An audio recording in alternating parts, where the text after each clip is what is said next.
بسم اللہ الرحمن الرحیم۔ ناظرین و سامعین السلام علیکم ورحمۃ اللہ وبرکاتہ۔ ناظرین و سامعین، آج کی اس ویڈیو میں حضرت آدم علیہ السلام کے بیٹے حضرت شیث علیہ السلام کے بارے میں بتائیں گے۔ آپ سے التماس ہے کہ ویڈیو کو آخر تک لازمی دیکھیے گا، اور چینل پہ اگر نئے تو چینل کو سبسکرائب کر دیجیے گا، گھنٹی کے بٹن کو آل پہ کر دیجیے گا تاکہ آنے والی ویڈیوز کا نوٹیفیکیشن آپ کو بر وقت وصول ہو سکے۔ شیث کا مطلب ہے اللہ کا دیا ہوا تحفہ۔ حضرت آدم علیہ السلام نے ان کا یہ نام اس لیے رکھا تھا کہ حابیل کے قتل ہو جانے کے بعد اللہ نے انہیں شیث عطا فرمایا۔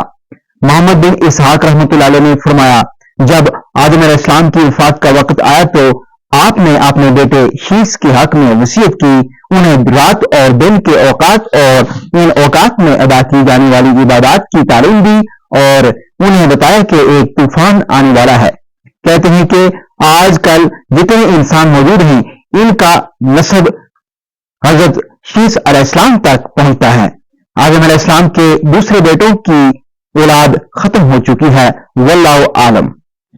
جب آدم علیہ السلام فوت ہوئے اس دن جمعہ تھا، فرشتے اللہ کے پاس سے جنت کی خوشبو اور جنت کا کفن لے کر آئے اور ان کے بیٹے اور خلیفہ شیث علیہ السلام سے تعزیت کی۔ حضرت ابی بن کعب رضی اللہ تعالیٰ عنہ سے روایت ہے، انہوں نے فرمایا، جب آدم علیہ السلام کی وفات کا وقت قریب آیا، انہوں نے اپنے بیٹوں سے فرمایا، بیٹو، میرا جنت کے پھل کھانے کو جی چاہتا ہے۔ وہ تلاش کے لیے نکل کھڑے ہوئے، انہیں سامنے سے فرشتے آتے ملے جن کے پاس حضرت آدم علیہ السلام کا کفن اور خوشبو تھی، اور ان کے پاس کلاڑے، کسیاں اور ٹوکریاں بھی تھیں۔ انہوں نے کہا، آدم علیہ السلام کے بیٹو، تمہیں کس چیز کی تلاش ہے؟ یا کہا، تم کیا چاہتے ہو اور کہاں جا رہے ہو؟ انہوں نے کہا، ہمارے والد محترم بیمار ہیں اور جنت کے نو کی خواہش رکھتے ہیں۔ فرشتوں نے کہا، واپس چلے جاؤ، تمہارے والد محترم تو فوت ہونے والے ہیں۔ فرشتے جب حضرت آدم علیہ السلام کی روح قبض کرنے کے لیے آئے تو ہوا علیہ السلام نے انہیں دیکھ کر پہچان لیا، وہ آدم علیہ السلام سے چمٹ گئیں۔ حضرت آدم علیہ السلام نے فرمایا، مجھ سے الگ ہو جاؤ، پہلے بھی مجھے تمہارے ذریعے سے ہی مصیبت پہنچی تھی، مجھے میرے رب کے فرشتوں کے پاس رہنے دو۔ فرشتوں نے ان کی روح قبض کی، غسل دیا، کفن پہنایا، خوشبو لگائی، آپ کی قبر کھودی اور لحد تیار کی۔ پھر انہوں نے حضرت آدم علیہ السلام کی نماز جنازہ ادا کی، پھر انہیں قبر میں رکھ کر اوپر سے مٹی ڈال دی۔ پھر انہوں نے کہا، آدم کے بیٹو، تمہارے لیے یہی طریقہ ہے۔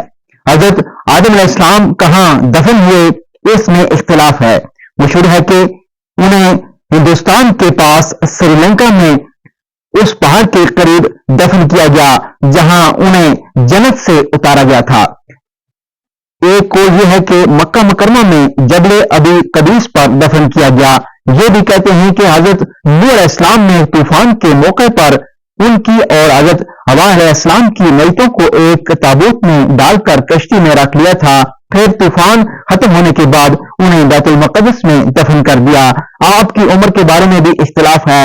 حضرت ابن عباس اور ابو ہریرہ رضی اللہ تعالیٰ عنہ کی روایت سے مرفوع حدیث ہے کہ لوح محفوظ میں ان کی عمر 1000 سال لکھی ہوئی تھی۔ اس کے مقابلے میں تورات کے اس بیان کو اختیار نہیں کیا جا سکتا کہ وہ 930 سال زندہ رہے۔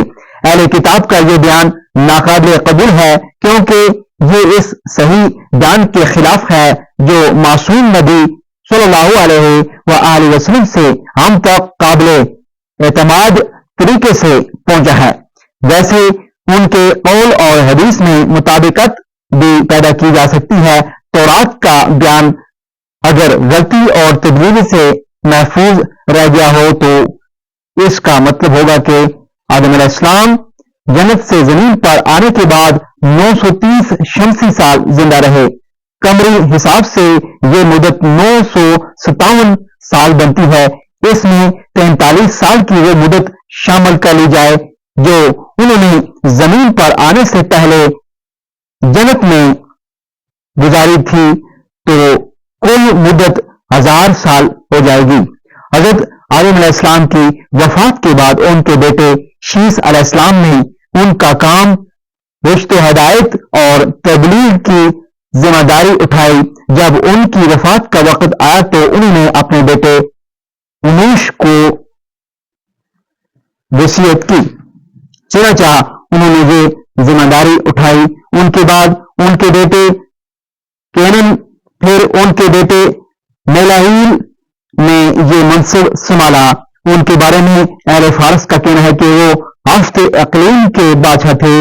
سب سے پہلے انہوں نے درخت کاٹے، شہر بسائے اور بڑے بڑے قلعے تعمیر کیے۔ وہ کہتے ہیں کہ بابل اور سوس ایران کے شہر انہوں نے تعمیر کیے۔ انہوں نے ابلیس کے لشکروں کو شکست دے کر زمین کے دور دراز علاقوں اور پہاڑوں کی گھاٹیوں میں منتشر کر دیا۔ انہوں نے بہت سے سرکش جن اور بھوت قتل کیے۔ ان کا ایک بہت بڑا تاج تھا۔ وہ لوگوں سے خطاب فرماتے تھے۔ ان کی حکومت 40 سال قائم رہی۔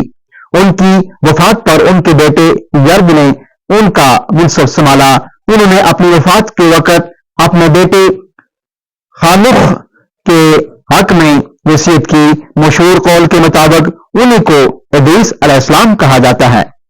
ناظرین و سامعین، ویڈیو کو دوسرے لوگوں کے ساتھ لازمی شیئر کر دیجیے گا، اور ابھی تک اگر آپ نے ہمارے اسلامی اور معلوماتی channel wealth of knowledge channel کو سبسکرائب نہیں کیا تو لازمی سبسکرائب کر دیجیے گا، گھنٹی کے بٹن کو آل پہ کر دیجیے گا تاکہ آنے والی ویڈیوز کا نوٹیفیکیشن آپ کو بر وقت وصول ہو سکے۔